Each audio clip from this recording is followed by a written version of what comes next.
Hello, आज हम पढ़ेंगे chemical reaction and equation 10th class का चैप्टर फर्स्ट। जैसा कि नाम से पता चलता है केमिकल रिएक्शन। केमिकल रिएक्शंस क्या होते हैं?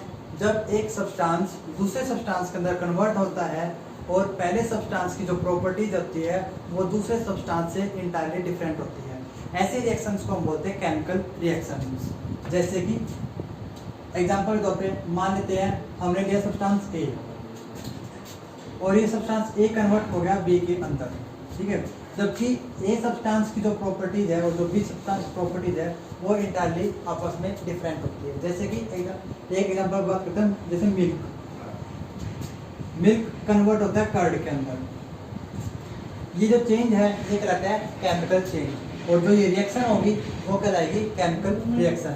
जैसे मिल्क टेस्ट में मीठा होता है जबकि कर्ड खट्टा होता है। मिल्क के और बहुत प्रॉपर्टीज होती है जो कर्ड से इंटायरली डिफरेंट होती है। तो ऐसे रिएक्शंस को हम बोलते हैं केमिकल रिएक्शन। जैसे कि डेफिनेशन हमें बता रही है, chemical reactions are the process in which new substance with new properties are formed. नए सब्सटेंस हमें मिलते हैं विद नई प्रॉपर्टीज के साथ। जैसे कि हमने ये एग्जांपल देखा था, हमें क्या मिला? नया सब्सटेंस मिला कर्ड, और इसके अंदर जो नई प्रॉपर्टीज है वो हमें पता ही है। तो ये एक हमारे केमिकल रिएक्शन का एग्जांपल हो गया।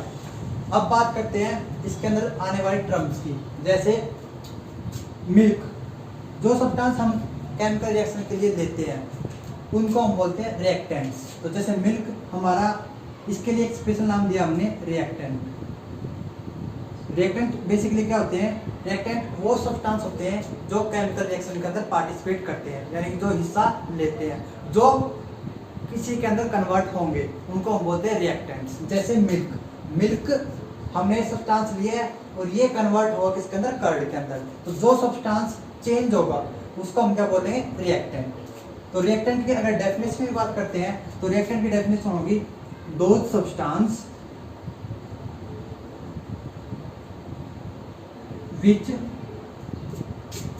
take part in a chemical reaction। Reactant क्या होते हैं? दो substance, way substance which take part in a chemical reaction, जो एक केमिकल रिएक्शन के अंदर हिस्सा लेते हैं, जैसे मिल्क। नेक्स्ट हमारा प्रोडक्ट। प्रोडक्ट क्या होते हैं? प्रोडक्ट वे सब्सटेंस होते हैं जो एक केमिकल रिएक्शन के बाद बनते हैं। जैसे मिल्क के अंदर एक केमिकल रिएक्शन हुई, ये जो एरो है वो हमें दिखा रहा है कि मिल्क कन्वर्ट हो रहा है, और रिएक्शन के बाद हमें एक सब्सटेंस मिला कर्ड। तो जो हमारा कर्ड है, कर्ड कहलाएगा प्रोडक्ट। तो अगर प्रोडक्ट की डेफिनेशन की बात करते हैं तो इसकी डेफिनेशन में क्या बोलेंगे हम? those substance which formed after chemical reaction।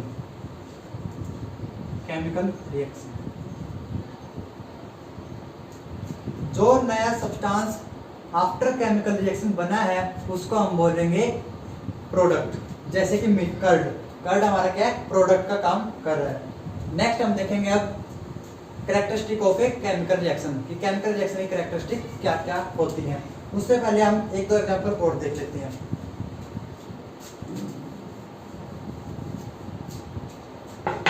जैसे कि मैग्नीशियम रिएक्ट करता है ऑक्सीजन के साथ, तो हमें मिलता है मैग्नीशियम ऑक्साइड। तो मैग्नीशियम और ऑक्सीजन ये दोनों सब्सटेंस केमिकल रिएक्शन के अंदर हिस्सा ले रहे हैं, तो इनको हम बोलेंगे रिएक्टेंट। एरो हमें बता रहा है कि ये दोनों आपस में कंबाइन हो गए, कन्वर्ट हो रहे हैं, और किसके अंदर कन्वर्ट हुए? ये दोनों मिलकर मैग्नीशियम ऑक्साइड। तो आफ्टर केमिकल रिएक्शन हमें ये नया सब्सटेंस मिला है, तो इसको हम बोलेंगे प्रोडक्ट। रिएक्टेंट और प्रोडक्ट, और इस पूरी रिएक्शन को हम क्या बोलेंगे? Chemical reaction. क्योंकि इसमें हमें क्या मिला है? न्यू सब्सटेंस, नया सब्सटेंस मिला है, विद न्यू प्रॉपर्टीज, नई प्रॉपर्टीज का। जो मैग्नीशियम ऑक्साइड है इसकी प्रॉपर्टीज इन दोनों से लगभग 90% डिफरेंट होगी। अब हम देखते हैं characteristic of a chemical reaction. Next हम पढ़ते हैं characteristic of a chemical reaction. Chemical reaction की कैरेक्टरिस्टिक मतलब कहते हैं गुण, खास बातें, ठीक है, जो हम किसी रिएक्शन को देख के ये बता सकते हैं कि ये केमिकल रिएक्शन है या नहीं है, ठीक है। जैसे कि फर्स्ट पॉइंट है इवोल्यूशन ऑफ गैस, कि किसी रिएक्शन के दौरान अगर हमें गैस बाहर निकलती हुई दिखाई दे तो हम ये बोलेंगे कि ये एक केमिकल रिएक्शन है। फॉर एग्जांपल जैसे जिंक प्लस H2SO4, जब हम जिंक की सल्फ्यूरिक एसिड के साथ रिएक्शन करवाते हैं तो हमें मिलता है zinc sulphate plus H2 gas, hydrogen gas. तो इस रिएक्शन के दौरान क्या होगा कि जो हाइड्रोजन गैस है वो हमें सॉल्यूशन से बाहर निकलती हुई दिखाई देगी। तो अगर ऐसी कैरेक्टरिस्टिक हमें कहीं पे किसी रिएक्शन के अंदर दिखाई देती है तो हम ये बोलेंगे कि वो एक केमिकल रिएक्शन है। नेक्स्ट है हमारे पास second point, second characteristic, formation of a precipitate.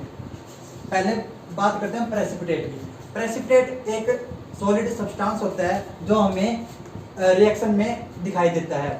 जैसे calcium hydroxide plus carbon dioxide, जब इन दोनों को हम कंबाइन करते हैं तो हमें मिलता है कैल्शियम कार्बोनेट प्लस H2O।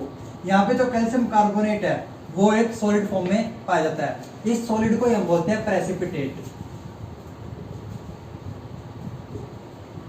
इस सॉलिड को हम क्या बोलते हैं? प्रेसिपिटेट। और ये सॉलिड क्या होता है? सॉल्यूशन के अंदर इनसॉल्युबल होता है, मतलब वो उसके साथ घुलता नहीं है। तो ये जैसे सॉल्यूशन जब होगा बाकी सभी जो सब्सटेंस है वो लिक्विड फॉर्म में होंगे और ये सॉलिड फॉर्म में होकर जो बीकर है, बीकर के नीचे ऐसे जमा हो जाएगा, तो इसको हम बोलते हैं प्रेसिपिटेट। तो अगर किसी रिएक्शन में हमें प्रोडक्ट में ऐसे सॉलिड सब्सटेंस दिखाई देते हैं तो इसको हम क्या बोलेंगे? प्रेसिपिटेट। और इस पूरी रिएक्शन को हम क्या बोलेंगे? ये भी एक केमिकल रिएक्शन है। Okay, clear. नेक्स्ट हम देखते हैं चेंज इन कलर। ये थर्ड कैरेक्टरिस्टिक है हमारी केमिकल रिएक्शन की। जैसे सल्फर डाइऑक्साइड को जब हम पोटेशियम डाइक्रोमेट के साथ मिलाते हैं तो हमें तो स्टार्टिंग का जो इनका कलर होता है दोनों का वो होता है ऑरेंज। और जैसे ही जब आपस में दोनों कंबाइन होते हैं और हमें प्रोडक्ट देते हैं तो इस प्रोडक्ट का जो कलर होता है वो मिलता है हमें ग्रीन। तो हुआ क्या कि रिएक्टेंट का जो कलर था वो ऑरेंज था, जबकि प्रोडक्ट का जो कलर है वो क्या है? ग्रीन है। तो रिएक्टेंट और प्रोडक्ट दोनों के कलर में क्या है? चेंजिंग आ गई। तो इस चेंज ऑफ कलर को भी हम किसके कैटेगरी में लेते हैं? एक केमिकल रिएक्शन की कैटेगरी में लेते हैं। नेक्स्ट जो पॉइंट आता है हमारे पास वो आता है चेंज इन टेम्परेचर। अगर किसी रिएक्शन के दौरान सॉल्यूशन का टेम्परेचर चेंज होता है, यानी कि ठंडे से गर्म होना या गर्म से ठंडा होना, हॉट टू कोल्ड या कोल्ड टू हॉट, तो इस केस में हम बोलते हैं कि ये भी एक केमिकल रिएक्शन है। जैसे जनरली हम इसके अंदर जो डेली लाइफ का एग्जाम्पल लेते हैं तो वो हमारे पास है क्विकलाइन। क्विकलाइन चूना जिसे हम बोलते हैं प्लस वाटर। जब क्विकलाइन को हम वाटर के साथ ऐड करवाते हैं स्टार्टिंग में ठंडा होता है, लेकिन जैसे हम इनको आपस में कंबाइन करवाते हैं पानी के अंदर तो ये अपने अंदर से हीट बाहर निकालनी स्टार्ट कर देता है। और जैसे हीट बाहर निकलती है तो ये किसके अंदर कन्वर्ट होता है? हॉट सॉल्यूशन के अंदर कन्वर्ट हो जाता है। तो ये हमारे नेक्स्ट पॉइंट था चेंज इन टेम्परेचर। टेम्परेचर कहाँ से चेंज हुआ? Cold to hot. तो ये 4 कैरेक्टरिस्टिक है जो हमने देखिए केमिकल रिएक्शन की। अगर इन 4 कैरेक्टरिस्टिक्स में से आपको कोई एक ही कैरेक्टरिस्टिक किसी रिएक्शन के दौरान दिखाई देती है तो आप ये बोल सकते हो कि ये केमिकल रिएक्शन है।